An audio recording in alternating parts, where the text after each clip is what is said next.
رنجیت سنگھ کے مرنے کے بعد یہاں پر سکھ فوج جو ہے اتنی طاقتور ہو گئی کہ رنجیت سنگھ کا جو شاہی خاندان تھا ان کے سامنے کچھ نہیں چلتی تھی. لہٰذا رنجیت سنگھ کی فیملی نے یہ سوچا کہ اس فوج کی جو اتنی طاقت ہو گئی ہے اس سے کیسے چھٹکارا پایا جائے. اس کا حل انہوں نے یہ نکالا کہ کمپنی کو دعوت دی کہ آپ آئیں اور آ کے ہمیں سکھ فوج سے نجات دلائیں. اچھا، اب کمپنی کی فوج آ گئی، انہوں نے مطلب کہ سکھ فوج کو شکست بھی دے دی، لیکن اس کے بعد وہ خود یہاں سے گئے نہیں، اور اس کے بعد یعنی 1849 میں انہوں نے باقاعدہ پنجاب کو فتح کر کے یہاں پر وہ قابض ہو گئے. تو انہوں نے اپنی فوج سے تو چھٹکارا پا لیا،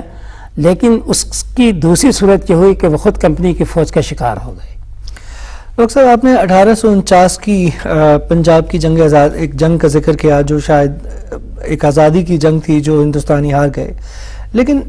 اس کے مقابلے میں 1857 کا تو بہت ذکر کیا جاتا ہے، لیکن 1849 کی پنجاب کی اس جنگ کا ہماری تاریخ میں کہیں ذکر نہیں آتا. اچھا، اس کا اصل ذکر اس وجہ سے بھی شاید نہیں آتا کہ عام طور سے ایک تو پنجاب یعنی یہ جنگ جو ہوئی ہے بڑی، حالانکہ سکھ جتنے بھی تھے بہت بہادری کے ساتھ لڑے ہیں، یعنی جتنی میدانی جنگ میں جس طریقے سے یہ لڑے ہیں، خود مطلب کہ انہوں نے اس چیز کو تسلیم کیا ہے کہ اتنی مزاحمت انہیں اور کہیں نہیں ہوئی تھی. لیکن میرے خیال سے تاریخ میں اس کا ذکر ہوتا ہے یقیناً،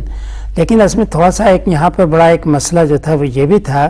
کہ اس کا جو ایک انٹرپریٹیشن جس کو ہم کہیں دیا جاتا ہے وہ یہ ہے کہ پنجاب کے مسلمان سکھ حکومت سے نالاں تھے، اور جب یہاں پہ انگریز آئے تو ایک طرح سے انہوں نے ان کو خوش آمدید کہا کہ انگریزوں کے آنے کی وجہ سے انہیں سکھ حکومت سے نجات مل گئی. یہ ایک تصور عام طور سے مطلب کہ تاریخ میں دیا جاتا ہے، اور شاید اسی وجہ سے 49 کی جنگ کو آزادی کی جنگ کے بجائے یہ سمجھا جاتا ہے خاص طور سے مسلمانوں کے نقطہ نظر سے کہ انگریزوں نے انہیں سکھوں سے نجات دلائی، اور مطلب کہ انہیں سکھوں سے نجات دلا کے ایک دوسری طرح کی آزادی دی انگریزی حکومت کے دوران. ان کی مسجدوں کو دوبارہ سے آباد کیا جو کہ سکھوں نے شاید ان کو ویران کر دیا تھا. یہ ایک ہے، اور دوسرے اس میں کچھ حد تک صداقت بھی ہے، کچھ حد تک مبالغہ بھی ہے، دونوں باتیں ہیں. مثلا رنجیت سنگھ کی حکومت کا جہاں تک تعلق ہے، رنجیت سنگھ خود کافی بہت سیکولر تھا، اور اس نے کوشش کی ہندو اور مسلمان اور دوسرے مذاہب کے لوگوں کے اندر ہم آہنگی ہونی چاہیے. اس کے اپنے دربار میں مسلمان امراء تھے، اس کی فوج کے اندر بھی تھے، اور کافی لوگ تھے. تو خود جہاں تک رنجیت سنگھ کا تعلق ہے، وہ کوشش اس کی تھی کہ رعایا جو ہے اس کو ایک ہی نظر سے جو ہے وہ دیکھا جائے. لیکن ظاہر ہے کہ جب ایک فرقے کی حکومت ہوتی ہے تو اس میں انتہا پسند بھی ہوتے ہیں،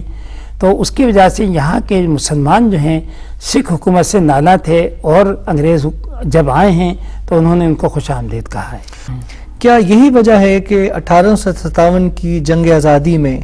پنجابی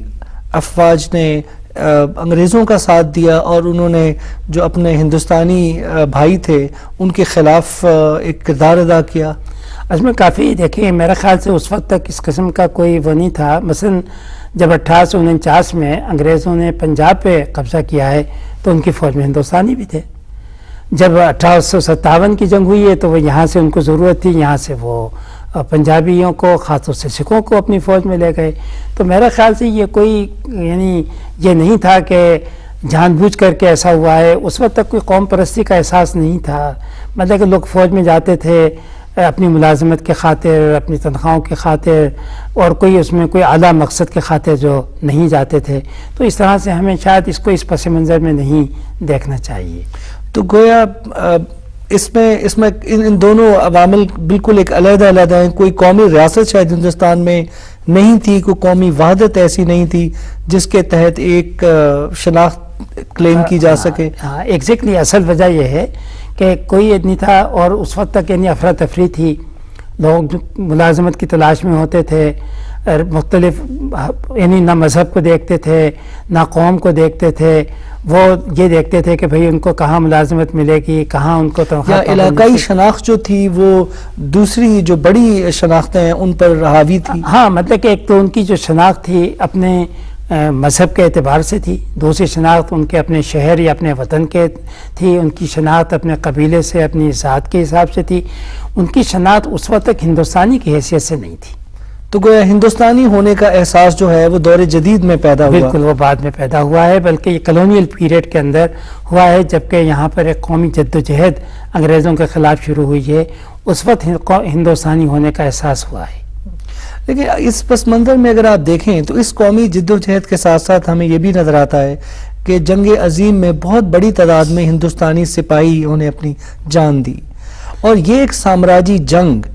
میں ہندوستان کے نیشنلسٹ بھی شریک رہے اور کسی حد تک مذہبی حلقے بھی اس کے قائل رہے، تو یہ اس کے بارے میں آپ کیا کہیں؟ اچھا، آپ دیکھیں جب یہ دونوں جنگیں جو ہوئی ہیں تو ان جنگوں کے اندر جیسے پنجاب میں سب سے زیادہ لوگ اس کے اندر رضاکار گئے تھے، لیکن کوئی خوشی سے نہیں گیا تھا۔ یہاں پر انہوں نے ڈیوٹی لگائی تھی یہاں کے زمینداروں کی کہ وہ فوج میں نوجوانوں کو بھرتی کریں، یہ زبردستی جاتے تھے گاؤں کے اندر اور وہاں نوجوانوں کو زبردستی بھرتی کرتے تھے، اور بہت ایسا تھا کہ لوگ اس سے بچنے کے لیے اپنے آپ کو زخمی بھی کر لیتے تھے، بھاگ جاتے تھے، چھپتے تھے۔ تو یہ خیال کہ یہ لوگ کوئی اپنی خوشی سے گئے تھے صحیح نہیں ہیں، یہ یہاں پر زبردستی ان کو یہاں کے ہمارے بڑے بڑے زمیندار، جاگیردار، سجادہ نشین، انہوں نے مطلب کہ یہ کام کیا ہے کہ رضاکار بھیجے ہیں مطلب کہ فوج کے اندر۔ اور خاص بات یہ ہے کہ یہ لوگ جو وہاں پر گئے ہیں، اس سے لڑے ہیں، تو ان کی جو قربانیاں ہیں ان کا کوئی ذکر نہیں ہے۔ یہ تو ہے کہ اتنے انگریز مارے گئے، اتنے فرانسیسی مارے گئے، لیکن ہندوستانی کتنے مارے گئے ان کا کوئی ذکر نہیں۔ ابھی 2-1 سال کی بات ہے کہ بیلجیم میں پتہ چلا کہ وہاں کے قبرستان میں بڑی تعداد ہندوستانی فوجیوں کی ہے جو وہاں جنگ میں مارے گئے تھے، تو پھر ہندوستان کی طرف سے لوگ گئے اور انہوں نے جانے کے بعد کوشش کی کہ اس کی کوئی شناخت کی جائے، وہاں کوئی یادگار تعمیر کی جائے، اور یہ بتایا جائے کہ خود ہندوستانیوں نے پہلی اور دوسری دونوں جنگوں کے اندر کتنی قربانیاں دے کر مطلب کہ جو اتحادی فوجی ہیں ان کو فتح دلوائی ہے، جن کا ان کی تاریخ میں کوئی زیادہ ذکر نہیں ہے، بہت معمولی ذکر ہے۔ ڈاکٹر صاحب، آپ کا بہت بہت شکریہ۔ چلیے جی، بہت شکریہ آپ کا بھی۔ ناظرین، اس پروگرام میں آپ نے جنگ اور اس کے سماجی اور نفسیاتی اثرات پہ بات کی۔ ہم نے تاریخی اعتبار سے قدیم جنگوں سے لے کر دور حاضر کی جنگوں کا جائزہ لیا، اور یہ بھی جائزہ لیا کہ کس طرح سے جمہوری دور میں امن کی خواہش بڑھتی جاتی ہے اور جنگ سے دوری جو ہے وہ ایک عوامی مطالبہ کی شکل اختیار کر لیتی ہے۔ آپ کی دلچسپی کا بہت بہت شکریہ۔